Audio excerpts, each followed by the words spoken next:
শুভ দুপুর বন্ধুরা।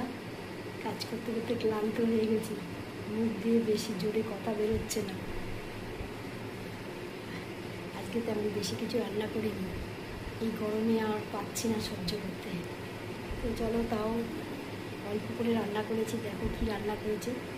তো এইখানে আছে, এই যে এখানে আছে চিংড়ি মাছ আলু দিয়ে, আদা বাটা জিরা বাটা দিয়ে, গরম মশলা দিয়ে এখানে রান্না করেছি। এখানেও চিংড়ি মাছ আছে, আর এখানে কাচকি মাছ আলু বেগুন দিয়ে কাচকি মাছ চচ্চড়ি করেছি পেঁয়াজ লঙ্কা দিয়ে। আর এখানে দেখো, এখানে হচ্ছে কলমির শাক, রসুন শুকনো লঙ্কা সম্বার দিয়ে কলমির শাক করেছি।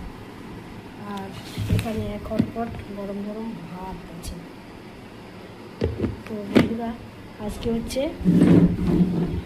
এই রান্না করেছি। আজকে বেশি কিছু রান্না করিনি, চিংড়ি মাছ কাচকি মাছ আর শাক ভাত। তো কেমন লাগলো অবশ্যই কমেন্ট করুন।